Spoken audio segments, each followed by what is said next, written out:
The heavy oak doors of the penthouse office snapped shut, severing the low hum of the Chicago traffic below. Stetson stood blocking the exit, the custom tailoring of his Italian suit doing nothing to hide the lethal tension coiled in his broad shoulders. A single drop of crimson blood stained his crisp white collar, a stark contrast to the cold, dead calm in his gray eyes. He stepped closer, his gaze slowly trailing down the tight, unforgiving curves of the burgundy velvet dress she had dared to wear. "Who are you planning to kiss after work in that dress?" the boss whispered, the jealousy in his gravelly voice sounding more like a death sentence than a question. Penelope Gallagher was a woman who understood the art of blending into the background. At 240 pounds, she knew the world often preferred to look right through her, and in the ruthless corporate hierarchy of Mercer Logistics, invisibility was a survival tactic.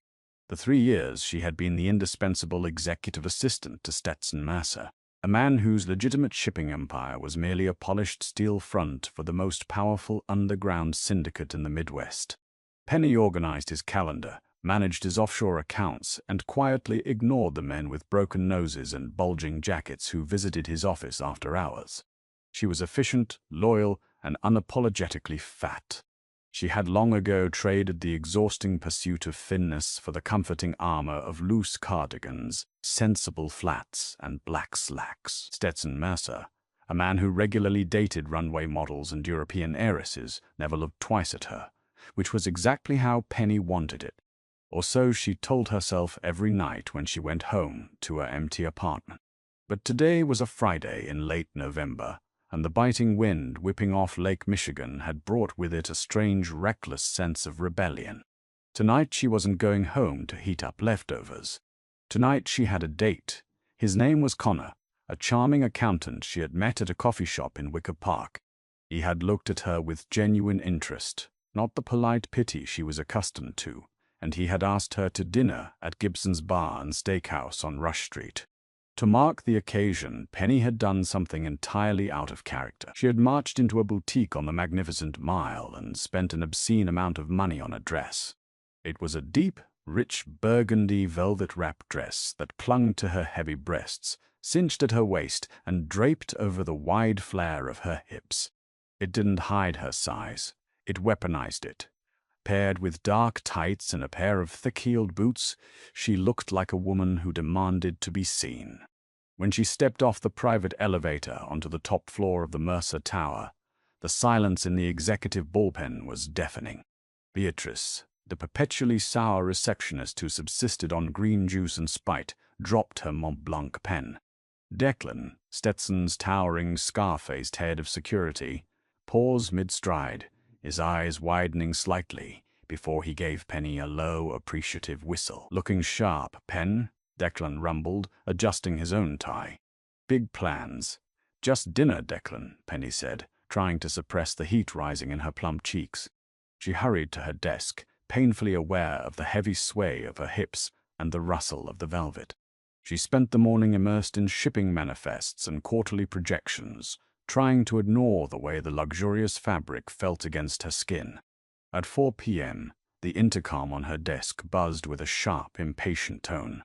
"Penelope, my office," Stetson's voice crackled through the speaker, low and absolute. Penny grabbed her tablet and stood, smoothing the front of the dress. She pushed open the heavy oak doors to Stetson's office. The room was massive, lined with floor-to-ceiling windows offering a panoramic view of the Chicago skyline. Stetson was standing by the glass, his back to her, staring out at the darkening city. He was a frighteningly handsome man, 34 years old, with sharp, aristocratic features, dark hair clipped meticulously short, and the broad, muscular build of a bare-knuckle fighter, a remnant of his violent rise to power in the city's south side. "The customs clearance for the Rotterdam shipment has been finalized, Mr. Pearson." "Mercer," Penny began, her voice professional and steady. And Alderman Hayes called again regarding the zoning permits for the new warehouses. Stetson didn't answer immediately.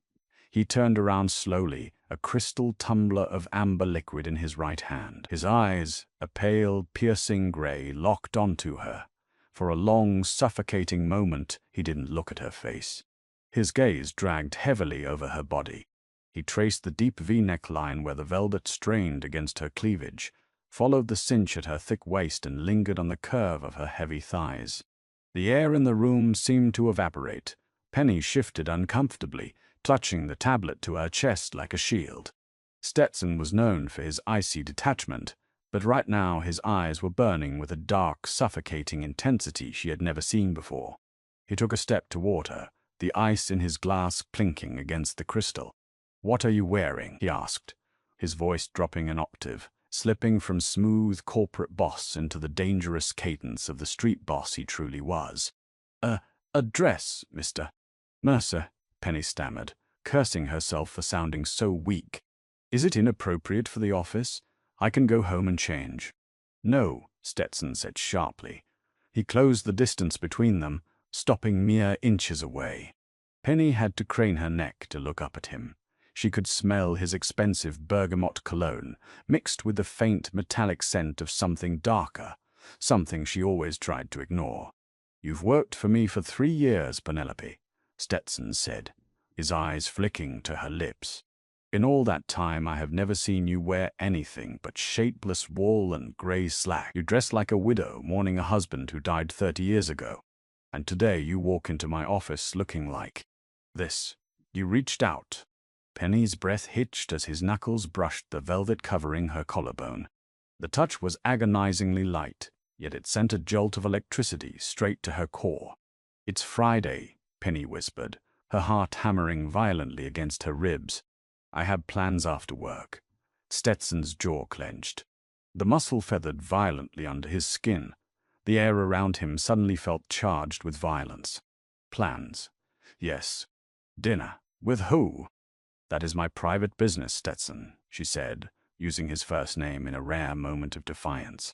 His eyes darkened to the color of a stormy sea. He leaned down, his face so close to hers she could feel his breath ghosting over her cheek. "I don't like secrets in my organization, Penelope. I don't like wild cards, and I certainly do not like another man looking at what belongs in my office." Before she could process the possessive weight of his words, his hand snapped out, gripping her jaw firmly but not painfully, tilting her face up. "Who are you planning to kiss after work in that dress?" the jealous Mafia boss asked his overweight secretary, his thumb brushing over her lower lip. "Because I promise you, whoever he is, he doesn't deserve the privilege." Penny practically fled the office. She broke away from his grip, mumbled something unintelligible about filing the Hayes reports, and retreated to the safety of her desk. Her pulse was a chaotic drumbeat in her ears. Stetson Mercer had just touched her. He had looked at her heavy, soft body, not with disgust but with a terrifying, predatory hunger. By the time 5:30 p.m. rolled around, Penny's nerves were shredded. She grabbed her wool peacoat, said a hasty goodbye to Declan, who gave her a knowing, slightly pitying look, and hurried to the elevator. Outside, the Chicago evening was freezing. The city lights blurred against the gray twilight as Penny hailed a cab to Rush Street. She tried to push Stetson out of her mind. She was overthinking it. He was a control freak, a man who viewed his employees as property. It was a power play, nothing more. He was a dangerous criminal who lived in a world of violence and deception. She was just the fat girl who managed his schedule. Gibson's was crowded, warm, and smelling of rich steaks and expensive red wine. Connor was already at a corner booth. He stood up as she approached, a wide, easy smile on his face. He was handsome, in an unremarkable, catalog model sort of way, sandy hair, blue eyes, a neatly pressed button-down shirt. "Penny," he said, taking her hand, "you look absolutely stunning. That dress is incredible on you." A genuine blush warmed her cheeks. "Thank you, Connor. It's new." They ordered drinks, and at first the date was pleasant. Connor asked about her week. They laughed over the terrible weather, and they shared an appetizer. But as the waiter cleared their plates and poured a second glass of Cabernet, the conversation took a subtle, jagged turn. "So you work at Mercy Logistics," Connor said, leaning forward, resting his elbows on the white tablecloth. "That's quite the operation. I hear Stetson Mercer is a brilliant CEO. He's very demanding, Penny said carefully, taking a sip of wine. She was trained to be vague, I bet. Managing all those shipping routes, from the port of Chicago down the Mississippi. It must be a logistical nightmare. Connor swirled his wine. Especially the cargo coming in from the Canadian border. Does he handle the routing for those directly, or do you manage the schedules? Penny froze. The wine suddenly tasted like ash. Mercer Logistics did have routes from Canada, but they were strictly off the books. They were the routes Stetson used to move untraceable cash and unlicensed firearms. No ordinary accountant would know about those, let alone bring them up on a first date. She looked at Connor. The easy, charming smile was still there, but his blue eyes were sharp, calculating, and completely devoid of warmth. I just handle his basic calendar, Connor, Penny said, her voice dropping a notch. I wouldn't know anything about specific routes. Come on, Penny, Connor chuckled, though there was no humor in it. A smart girl like you, an executive assistant with top clearance. You know everything. I'm just curious. A friend of mine in the import business is trying to figure out how Mercer manages to clear customs so fast at the northern checkpoints. Penny's blood ran cold. She slowly reached for her purse under the table. I think I should go. Don't be like that, Connor said, his hand shooting across the table to clamp down tightly over her wrist. His grip was entirely too hard, his fingers digging into her soft flesh. We're just making conversation. Besides, we haven't ordered dinner yet. Let go of me, Penny hissed, trying to pull her arm back. Across the restaurant, sitting alone in a dimly lit booth near the bar, a man in a dark suit slowly lowered his newspaper. Stetson Mercer had been watching them for 30 minutes. When he saw Connor's hand wrap around Penny's wrist, Stetson didn't blink. He just reached into his breast pocket, pulled out his phone, and typed a single encrypted message to Declan. Allie. Now. Look, Penelope. Connor's voice dropped, the charm completely evaporating, replaced by a cold, menacing rasp. My bosses are very interested in the Canadian schedules. You're going to come with me to a nice, quiet place, and you're going to open your laptop and show me the logistics software. If you do, you walk away. If you don't. Connor didn't finish the threat. He didn't have to. The reality of her situation came crashing down on her. She hadn't been asked out because she was pretty or interesting, or because the burgundy velvet dress looked good on her curves. She had been targeted. She was a vulnerable, lonely, overweight woman who had access to the secrets of the most dangerous man in Chicago. She was easy prey. Tears of humiliation and pure terror stung the corners of her eyes. She had been so stupid. I don't have my laptop, she whispered, her voice trembling. Then you'll take me to the office, Connor said, standing up and pulling her roughly to her feet. Keep quiet, smile, and walk to the door. Penny stumbled against the heavy wooden table, the edge sticking into her hip. She allowed herself to be guided through the crowded restaurant, her heart hammering wildly. She looked around, hoping to catch a waiter's eye, but everyone was engrossed in their steaks and conversations. They stepped out the heavy glass doors into the freezing Chicago night. Instead of leading her to the street to hail a cab, Connor yanked her sharply to the right, dragging her toward the narrow, poorly lit alleyway that ran behind the restaurant's kitchen. Where are we going? Penny cried out, her high-heeled boots slipping on a patch of black ice. My car is parked out back. Shut up and walk, Connor snarled, shoving her forward. The alley smelled of rotting vegetables and stale beer. The sound of the street faded behind them, replaced by the low hum of an industrial generator. Penny realized with a sickening jolt of panic that if he forced her into a car here, she was never coming back. She stopped walking, planting her heavy boots onto the pavement, dropping her weight to anchor herself. No! I'm not going anywhere with you. Connor spun around, his face twisting with ugly rage. He reached under his jacket, the metallic gleam of a suppressed pistol catching the dim light of the alley lamp. Listen to me, you fat bitch. You're going to get in the car, or I'm going to put a bullet in your knee right now and drag you. Penny squeezed her eyes shut, preparing for the blinding pain, a scream tearing at her throat. But the gunshot never came. Instead of a gunshot, the alley was suddenly filled with the deafening roar of a V8 engine. A massive, matte black armored SUV tore down the narrow alleyway from the opposite end, its headlights blindingly bright. The vehicle slammed on its brakes, the heavy tires skidding on the frost-slicked pavement, stopping mere inches from Connor. Connor staggered backward, raising his weapon toward the SUV, but he was too slow. The heavy passenger door kicked open with bone-shattering force, catching Connor square in the chest and sending him flying backward into a stack of empty steel kegs. Before Connor could recover, a massive figure stepped out of the vehicle. It was Declan. The scar-faced enforcer didn't say a word. He moved with terrifying speed, kicking the gun out of Connor's hand so hard the metal shattered against the brick wall. Penny stumbled back against the icy bricks, her breath coming in ragged gasps, her hands covering her mouth. "You broke my ribs," Connor screamed, clutching his chest, trying to scramble backward on the greasy pavement. The rear passenger door of the SUV opened slowly. The heavy, measured footsteps that followed echoed loudly in the confined space. Stetson Mercer stepped into the harsh glare of the headlights. He was no longer wearing his overcoat. He had stripped down to his white dress shirt, his sleeves rolled up to the elbows, revealing forearms corded with muscle and faded ink. The cold, dead calm was back in his gray eyes, but it was accompanied by an aura of pure, unadulterated violence. He didn't look at Penny. His gaze was locked entirely on Connor. "Declan," Stetson said, his voice soft, almost conversational. "Hold him up."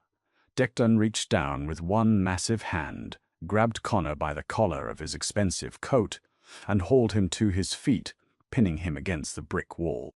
Connor's face was pale, slick with sweat and terror. "Mercer," Connor gasped out, spitting a glob of bloody saliva onto the ground.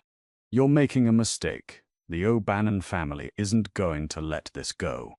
You touch me, and the truce is dead. The O'Bannon family sent a rat to try and seduce my secretary to steal my shipping manifests," Stetson said, stepping closer. "The truce died the second you touched her. She's a liability, Stetson."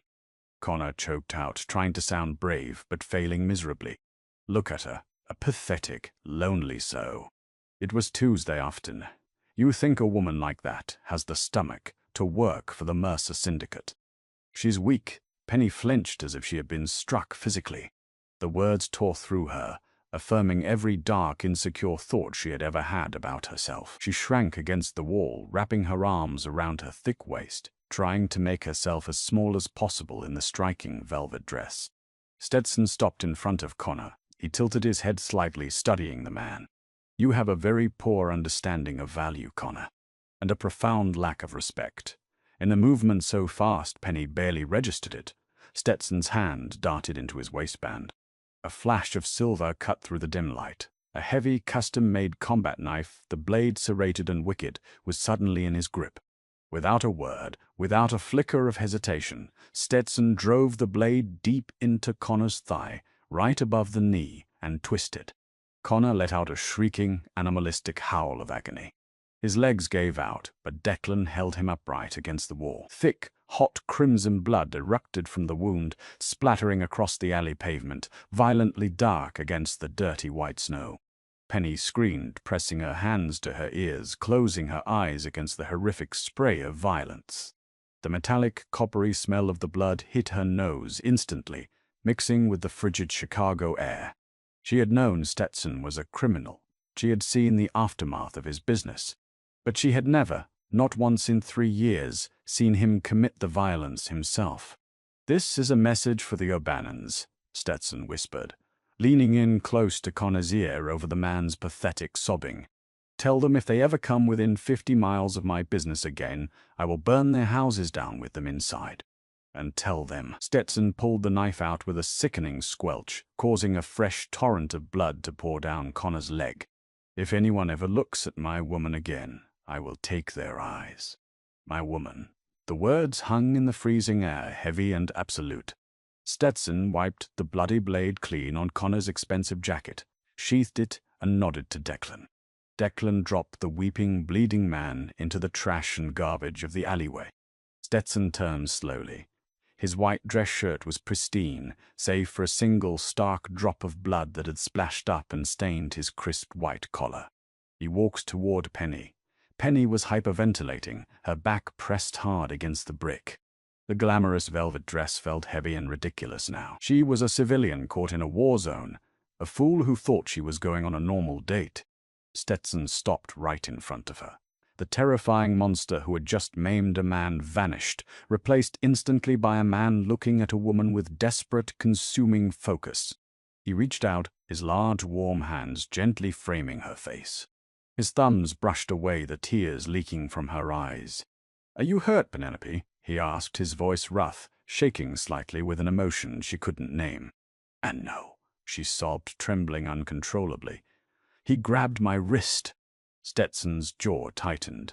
He looked down at her wrist, already beginning to bruise a dark purple. The fury returned to his eyes, but he suppressed it, focusing back on her. "I'm sorry," Penny cried, the humiliation crashing over her. "I'm so sorry, Stetson. I was stupid. I thought he liked me. I didn't know he was O'Bannon." "Do not apologize," Stetson commanded softly. He stepped closer, stepping into her space, letting the heat of his large body warm her freezing skin. "You are not stupid. You are the smartest, most capable woman I have ever known. The only mistake made tonight was mine." Penny looked up at him, confused, terrified, and captivated. "Your mistake?" "Yes," Stetson murmured, his eyes dropping to her lips again, just as they had in the office hours ago. "My mistake was letting you believe that any other man could have you. My mistake was staying silent for 3 years because I thought keeping you behind a desk would keep you safe from my world." He stepped even closer, his chest pressing against her heavy breasts. The velvet dress yielded to his solid muscle. "You asked me if your dress was inappropriate for the office," Stetson whispered, his face descending toward hers. "It was, because the moment you walked in wearing it, all I could think about was tearing it off of you. You are mine, Penelope. You have always been mine." Before she could process the confession, Stetson's mouth crashed down onto hers. It wasn't a gentle kiss. It was bruising, desperate, and entirely possessive. He tasted of expensive bourbon and raw adrenaline. Penny gasped against his lips, and he took advantage, his tongue sweeping into her mouth, claiming her completely. His large hands slid from her face down to her neck, and then down her back, ripping the heavy flare of her hips, pulling her flush against him. For the first time in her life, Penny didn't feel fat, or invisible, or ugly. In the arms of the most dangerous man in Chicago, surrounded by the smell of copper blood and freezing rain, she felt like a goddess. She wrapped her arms around his thick neck, kissing him back with a fierce, desperate hunger she hadn't known she possessed. When Stetson finally pulled away, they were both breathing heavily. He kept one arm firmly wrapped around her waist, anchoring her to him. He looked over his shoulder at the bleeding man groaning in the dirt. "Declan, call the cleaner. Make sure O'Bannon gets his rat back alive, but just barely," Stetson ordered, his tone back to the ICCEO. He turned back to Penny, easily sweeping her up into his arms, ignoring her weight as if she were made of air. He carried her to the waiting SUV and placed her in the back seat, climbing in right after her and pulling her onto his lap. "Where are we going?" Penny asked, her voice small but steady, burying her face into the curve of his neck, right next to the blood stain on his collar. "Home," Stetson said, the heavy doors of the SUV closing, sealing them in the dark luxury of the vehicle as it sped away from the alley. "We are going home, and tomorrow we are going to have a very long conversation about your new position in the Mercer family." The private elevator opened directly into Stetson's penthouse at the Waldorf Astoria, a sprawling 2-story fortress of glass, black marble and brushed steel overlooking the glittering expanse of the Gold Coast. Stetson carried Penny inside, kicking the heavy mahogany doors shut behind them, effectively locking out the chaos of the Chicago underworld. He didn't set her down until they reached the massive master bathroom, a space larger than Penny's entire apartment. He placed her gently on the edge of a deep soaking tub. The adrenaline of the alleyway was fading. leaving Penny shivering violently, her teeth chattering despite the ambient heat of the luxurious suite. Stetson stripped off his ruined white shirt, the drop of blood on the collar glaring at her like an accusation. His torso was a map of old violence, faded knife scars across his ribs, and a jagged bullet wound near his left shoulder. He tossed the shirt into a corner and turned the brass fixtures of the sink, soaking a plush white towel in warm water. "Give me your hand," Stetson instructed, his voice a low, soothing rumble that stood in stark contrast to the monster who had carved up a man 20 minutes prior. Penny offered her trembling right arm. The skin around her thick wrist was already blooming into a dark, angry ring of purple and black where Connor had gripped her. Stetson's jaw ticked as he stared at the bruise.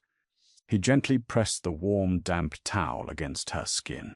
"It doesn't hurt that much," Penny lied softly, her eyes tracing the hard lines of his face. "He will never walk right again, Penelope.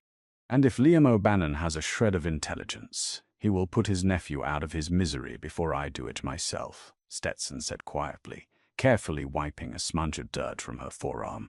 He set the towel down and looked up, meeting her eyes. "You are safe here. No one gets past the lobby without Declan's authorization, and my men are already locking down the perimeter." "I can't stay here, Stetson," Penny whispered, wrapping her arms around her heavy waist, suddenly hyper-aware of her body in the blinding, pristine light of the bathroom. The burgundy velvet dress felt like a costume she had stolen. "I have a cat. I have a life. I'm just an assistant." Stetson knelt on the marble floor, completely uncaring of his expensive wool trousers. He took both of her hands in his large thumbs stroking her knuckles. "You haven't been just an assistant since the day you walked into my office 3 years ago," Stetson said, his pale gray eyes burning with a fierce, possessive heat. "I watched you, Penelope. I watched how you handled the executives who thought they could talk over you. I watched how you organized my chaos. I saw the way you tried to hide yourself in those terrible gray sweaters, and it drove me half insane because all I wanted to do was strip them off and see the woman beneath." Penny swallowed hard, tears welling in her eyes again. "I'm fat, Stetson. I'm not. I'm not the kind of woman a man like you parades around. Look at me. I'm soft. I take up too much space." "You take up exactly the space you are meant to," Stetson growled, rising slightly to frame her face with his hands. "I am surrounded by sharp, starving, artificial people all day long. You are the only real thing in my life. Every curve, every ounce of your soft-to-sit is mine to worship. Do you understand me? I will kill any man who makes you feel otherwise." Starting with O'Bannon. He kissed her then, deeply and reverently, silencing her insecurities with the intoxicating taste of his desire. When he pulled back, he rested his forehead against hers. "But things are going to change now. Connor was right about one thing. The O'Bannons are coming for the Canadian logistics routes. They know about the ghost shipments. Tomorrow I'm transferring you to a secure location in the Hamptons. You'll be off the board until the war is over." Penny stiffened. The romantic haze evaporated, replaced by a sudden, sharp clarity. She pulled her hands away from his grasp. "No." Stetson blinked, clearly unaccustomed to the word. "Penelope, this isn't a negotiation. The O'Bannon syndicate will use you to get to me. They want the encrypted ledgers for the northern routes." "They can't have them," Penny said, her voice dropping the tremor and adopting a steely resolve. She stood up, smoothing the velvet over her wide hips. "Because those ledgers are protected by a polymorphic encryption key that changes every 12 hours. Stetson stared at her, his brows knitting together. "How do you know that?" "Only my head of cybersecurity knows the encryption protocols." And your head of cybersecurity, David, is an idiot who spends half his day trading cryptocurrency on company servers," Penny said flatly. She took a deep breath. It was time to pull back the curtain. "Stetson, who do you think fixes the discrepancies when the cargo manifests don't match the customs reports? Who do you think reroutes the shell company funds through the Cayman accounts before the IRS algorithms can flag them?" Stetson was utterly silent. 3 years ago, when you hired me, your digital infrastructure was a mess," Penny continued, pacing the marble floor, the heavy thud of her boots echoing in the large room. You were bleeding money on the Toronto route because your dispatchers were using outdated radio frequencies that the feds were easily tapping. I didn't just manage your calendar. I rewrote the entire routing algorithm. I built the shadow ledger. You built the network. Stetson breathed out, looking at her as if he was seeing her for the very first time. I have a master's degree in applied cryptography from MIT, Stetson. I graduated top of my class under my mother's maiden name, Penny revealed, her chin held high. I took a job as a secretary because I wanted a quiet life after a corporate espionage scandal at my last firm nearly got me indicted. I wanted to be invisible, but when I saw how exposed your syndicate was, I couldn't help myself. I fixed it. I am the architect of the Canadian roots. A slow, terrifying smile spread across Stetson Mercer's face. It wasn't the smile of a lover. It was the smile of a ruthless king who had just discovered his queen was a dragon. You, Stetson murmured, standing up and closing the distance between them, wrapping his arms around her waist and pulling her lush body against his chest. You are magnificent. I'm not going to the Hamptons, Stetson, Penny said, looking up into his eyes, her heart pounding with a new, thrilling kind of adrenaline. If Liam O'Bannon wants a war over my logistics network, he's going to find out exactly why you don't mess with the woman who holds the keys. By Tuesday, the city of Chicago was holding its breath. The underground truce was shattered, and the fallout was swift and brutal. Liam O'Bannon, an old-school Irish mob boss who still believed in solving problems with car bonds and baseball bats, was out for blood. The maiming of his nephew Connor was an insult he could not ignore. But O'Bannon was also cunning. He knew Stetson Mercer's private army, led by Declan, was practically impenetrable in a street war. So Liam struck where it hurt most, the legitimate front. Penny stood in the center of Stetson's executive office, her eyes fixed on the massive multi-monitor display on the wall. She had ditched the velvet dress for her usual professional attire, a tailored black blazer that flared elegantly over her wide hips, and a crisp white blouse. But her demeanor had completely transformed. She was no longer the quiet, invisible secretary. She was commanding the room. They put a freeze on the Mercer Logistics primary accounts at Chase Bank, Stetson said, pacing behind his heavy oak desk, his voice tight with suppressed fury. And 2 of our cargo ships are being held at the port of Montreal. Customs officials are citing anonymous tips about contraband. It's Alderman Hayes, Declan grunted from the corner of the room, his massive arms crossed over his chest. He was cleaning the slide over Block 19. O'Bannon owns Hayes. The alderman is pulling strings with the Port Authority and the federal judges to choke our cash flow. We should pay Hayes a visit tonight, remind him who built this city. No, Penny said sharply, turning away from the screens. Both men looked at her. No blood. Not yet. If you kill an alderman, the FBI will swarm Mercer Logistics and the O'Bannons will swoop in and take the infrastructure while you're busy fighting federal indictments. That's exactly what Liam wants. Stetson stopped pacing and leaned against his desk, crossing his arms. He looked at Penny with a mixture of raw lust and deep admiration. What's the play, Penelope? O'Bannon is playing checkers with baseball bats. We're going to play chess, Penny said, walking over to her laptop, which was now permanently docked on Stetson's desk. Her thick fingers flew across the keyboard with blinding speed. Alderman Hayes is corrupt, but he's also greedy. For the past 2 years, I've been running a background subroutine on all political figures associated with our zoning permits. Just housekeeping, Declan chuckled darkly. Remind me never to piss you off, Pen. Look at this, Penny said, projecting her screen onto the main wall monitor. Complex spreadsheets, offshore banking records, and heavily redacted emails flooded the screen. Hayes isn't just taking bribes from the O'Bannons. He's been embezzling union pension funds through a shell company registered in Belize. A shell company that coincidentally uses the prestigious law firm of Kirkland & Ellis for its stateside legal shielding. Stetson's eyes narrowed as he read the data on the screen. This is a federal RICO case waiting to happen. If this leaks, Hayes spends the rest of his life in ADX Florence. Exactly, Penny said, a cold, ruthless smile touching her lips. It was a smile she had learned from watching Stetson for 3 years. We don't need to shoot him. We just need to put the gun to his head and let him pull his own trigger. She tapped a few more keys. I've already compiled the dossier.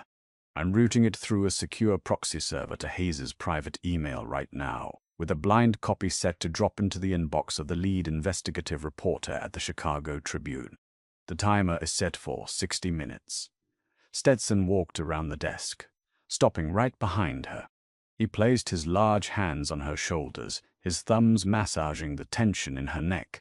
The heat of his body radiated through her blazer. "What are your terms, architect?" Stetson asked softly, his breath stirring her hair. "I just sent Hayes a text from an untraceable burner," Penny replied, leaning back slightly into his solid chest. "He has exactly 30 minutes to make the phone calls to lift the bank freeze and clear the Montreal ships. If he does, I kill the timer on the email to the Tribune. If he doesn't, his life is over." The office descended into a tense, suffocating silence. Declan stopped cleaning his gun, watching the digital clock on the wall monitor tick down. Stetson remained stationed behind Penny, his hands a heavy, comforting weight on her shoulders, silently declaring to anyone in the room that she was under his absolute protection. At exactly 24 minutes, Stetson's encrypted cell phone rang. He picked it up, putting it on speaker and setting it on the desk. "Speak." That would unravel his entire world. "It's done." Alderman Hayes' voice echoed through the room, high-pitched, trembling, and entirely stripped of its usual political arrogance. "The holds are lifted. The accounts are unfrozen. Mercer, please, whoever you have working for you, whatever hacker you hired, tell them to stop. I'm out. I resign tomorrow. Just don't send those files." Stetson looked down at Penny. She met his gaze, her dark eyes flashing with triumph. She reached out and hit the delete key on her laptop. The timer on the screen vanished. "Have a pleasant retirement, Alderman," Stetson said coldly, and ended the call. Declan let out a low whistle. "Well, I'll be damned. Not a single bullet fired. Send a team to the Montreal ports to ensure the cargo moves immediately," Stetson ordered his enforcer, "and double the guard on Penelope's apartment. Go." "Yes, boss," Declan said, giving Penny a respectful nod before slipping out of the heavy oak doors. Once they were alone, Stetson reached down, grasped the arms of Penny's chair, and spun her around to face him. He braced his hands on the armrests, leaning in, caging her in. "You just saved my empire in less than 30 minutes from a laptop," Stetson said, his voice a gravelly whisper. "I protect what's mine, Stetson," Penny said boldly, her hands coming up to grip his lapels. She was done hiding. She was done feeling inadequate. She was exactly the woman this terrifying man needed. "Liam O'Bannon is going to realize his political shield is gone," Stetson murmured, his lips brushing hers. "He's going to be desperate. He'll come for us directly now." "Let him come," Penny breathed against his mouth, pulling him down into a searing, victorious kiss. "We'll be ready." Heavy rain battered the reinforced glass of Mercer Tower on Thursday night, washing the neon glow of the Chicago skyline into a smeared, chaotic watercolor. Inside the subterranean server level, 3 stories beneath the bustling pavement of Lower Wacker Drive, the air conditioning hummed with a frigid, mechanical intensity. Penelope Gallagher sat in the center of the flashing server racks, a black tactical jacket zipped tightly over her thick curves. The velvet dress was a distant memory. Tonight she was dressed for war. Her fingers danced across the illuminated keyboard of her custom rig, her eyes tracking the anomalous data spikes on the dark web monitoring software she had built from scratch. "They're moving," Penny said, her voice echoing in the cavernous room. Stetson Mercer stood behind her, loading a fresh magazine into his Sig Sauer Pre-226. He wore black tactical gear, his broad shoulders tense, the faint metallic scent of gun oil clinging to him. Declan was positioned near the reinforced steel door, racking a heavy Mossberg shotgun. Liam O'Bannon, stripped of his political protection and hemorrhaging money after the Chase bank freeze, had done exactly what Penny predicted. He had panicked. In the underground world, a boss who looked weak didn't survive the week. O'Bannon had mobilized his heaviest hitters. bypassing the heavily fortified street-level entrances by using the decommissioned maintenance tunnels that connected directly to the city's ancient subway grid. "How many, Penelope?" Stetson asked, stepping closer to her chair, his eyes fixed on the red dots multiplying on her monitors. "3 teams of 4, Penny replied, her heart drumming a steady, adrenaline-fueled rhythm against her ribs. She wasn't terrified like she had been in the alleyway. She was in her element, 12 men heavily armed. They just breached the sub-basement fire doors. They're bypassing the biometric scanners using military-grade decryptors. "They think they're sneaking in," Declan rumbled, a cruel, anticipation-laced grin splitting his scarred face. "Let them think it," Penny said, her fingers flying over the keys. She initiated the Castle Doctrine protocol she had coded into the building's smart infrastructure, and cutting the primary power to levels B1 through B3. Switching to emergency red light only. I'm also locking the elevator shafts and venting the HVAC systems in the east corridors to drop the temperature to near freezing. Let's make them miserable." The server room plunged into darkness for a fraction of a second before the backup generators kicked in, bathing them in a bloody crimson glow. On the security feeds, Penny watched as O'Bannon's heavily armed mercenaries stumbled in the sudden darkness of the sub-basement. They were professionals equipped with night vision goggles, but they weren't prepared for the building itself to fight back. "Declan, Team Alpha is routing through the east stairwell. I've deadbolted the exits on floors 2 and 3. They are trapped in the concrete chute," Penny instructed, her voice devoid of emotion, pure calculation taking over. "My favorite kind of fish in a barrel," Declan said, chambering around. He opened the server room door and slipped out into the shadows, a massive apex predator hunting in his own territory. "Team Beta is trying to hack the service elevator," Penny continued, typing furiously to counter their digital intrusion. "They're using a brute force algorithm. It's sloppy." She hit a command, overloading the elevator's motherboard with a massive electrical surge. On the screen, a shower of sparks erupted from the elevator control panel, blowing the mercenary tech backward. "That leaves Team Charlie." "And Liam O'Bannon himself," Stetson noted, pointing to the largest cluster of red dots moving purposefully through the central corridor, heading straight for the server room. O'Bannon wanted the digital ledgers, and he wanted Stetson's head. "He brought his personal guard," Penny observed, zooming in on the feed. Liam O'Bannon, a stocky, silver-haired man with a bulldog face, marched in the center of a diamond formation of heavily armed enforcers. "They're 2 minutes out. Stetson, the reinforced door will hold against small arms, but they have breaching charges. Then we open the door for them," Stetson said, a terrifying icy calm settling over his aristocratic features. He looked down at Penny, his gray eyes burning in the red emergency light. "Are the uploads complete?" "Almost," Penny said, an encrypted progress bar ticking across her main screen. "I need 90 seconds. "I will give you 90 seconds, Stetson promised. He kissed the top of her head a brief, fiercely protected gesture, and walked toward the steel door, his gun raised. Gunfire suddenly echoed through the concrete walls, a deafening rhythmic booming coming from the east stairwell. Declan had found Team Alpha. The screams that followed were short, brutal, and entirely obscured by the blast of the Mossberg. Blood was already spilling in the foundations of Mercer Tower. "They're at the corridor entrance," Penny warned, watching the camera feed outside their door. "Kill the lights in the corridor," Stetson ordered.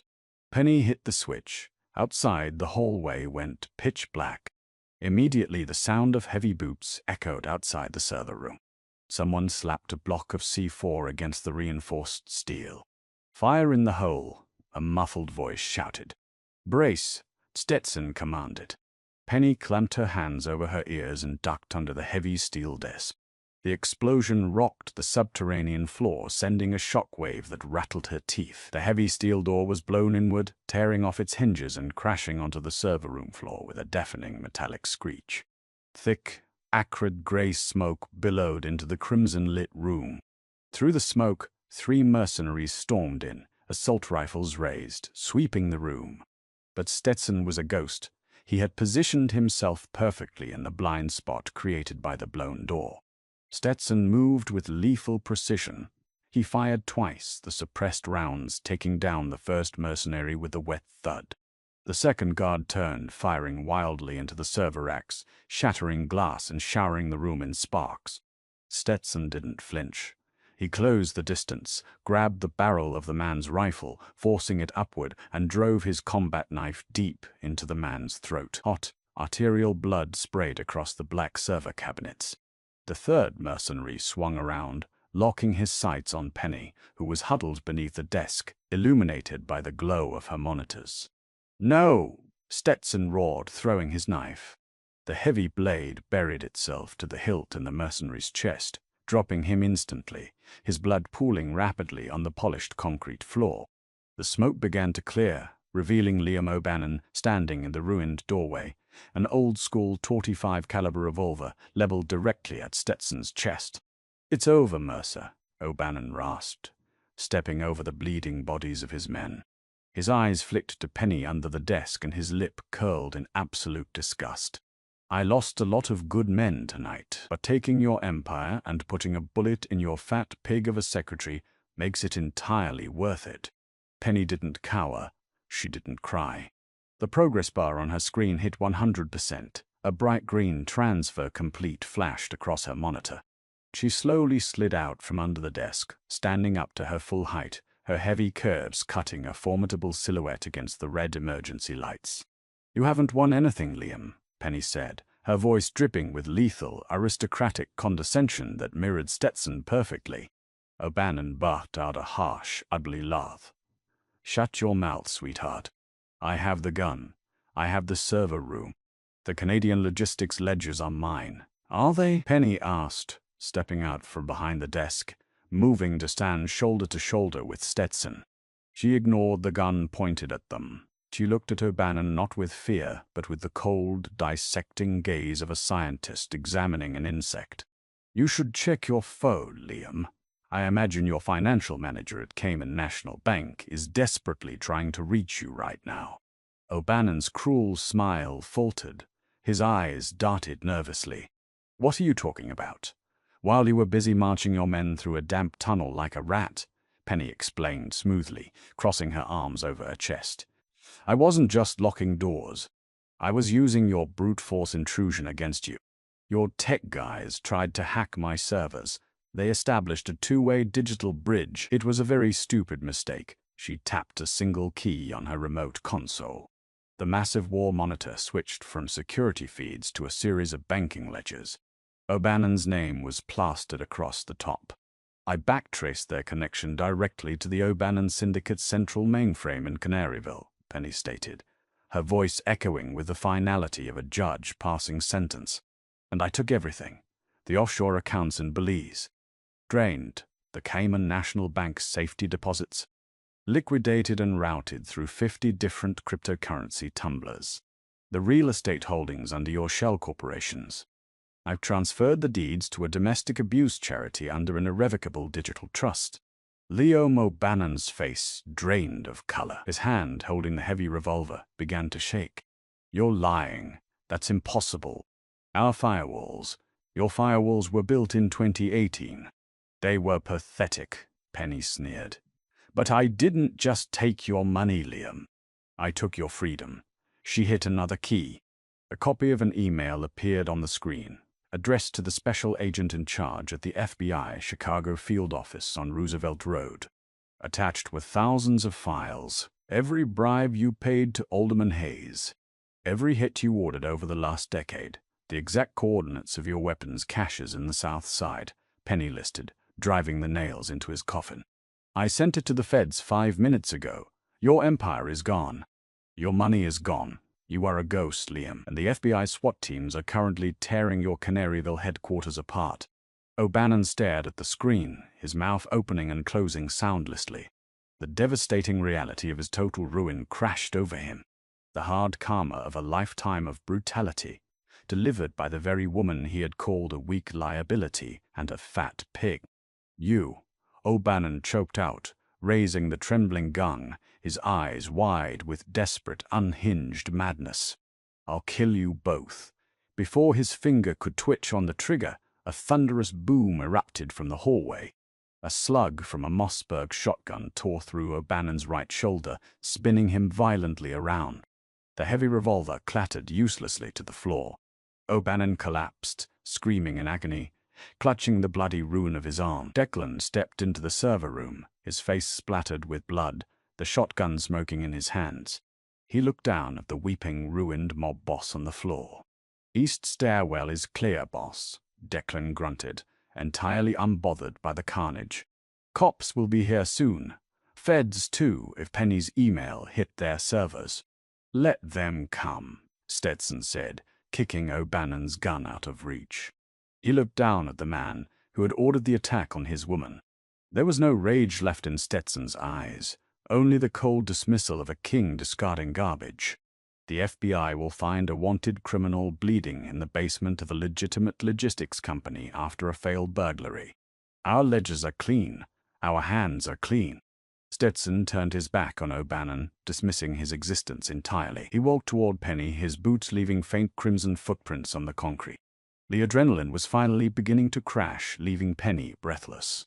The reality of what she had just done, dismantling a multi-million-dollar criminal syndicate with nothing but a keyboard and her brilliant mind, was settling in. Stetson stopped in front of her. He reached out, his large, blood-stained hands gently gripping her waist, pulling her heavy, gorgeous curves flush against his hard, armored body. "A ghost," Stetson murmured, repeating her words to O'Bannon. A slow, incredibly proud smile spreading across his handsome face. "You turned the most feared man in the South Side into a beggar in under 10 minutes. Bye." "He insulted my intelligence," Penny whispered, wrapping her arms around his thick neck, the smell of gun smoke intoxicating her. "And he threatened what belongs to me." Stetson's eyes darkened with raw, possessive heat. "What belongs to you? You," Penny said boldly, surging upward on her toes, pressing her soft, full lips against his. "This empire. All of it. I'm not hiding in the background anymore, Stetson. I am your partner." "You are my queen," Stetson corrected fiercely, capturing her lips in a deep, bruising kiss that tasted of victory and blood. He poured every ounce of his devotion into her, worshipping the brilliant, beautiful, overweight woman who had just cemented his rule over the city. "And the underworld will bow to you." Penelope Gallagher no longer hid behind oversized cardigans or the quiet title of an executive assistant. Standing beside Stetson Mercer in the penthouse overlooking the Chicago skyline, she wore her curves in tailored designer silk, a queen surveying her undisputed territory. The underground war had ended not with a barrage of street fire, but with the quiet, lethal keystrokes of a woman the world had fatally underestimated.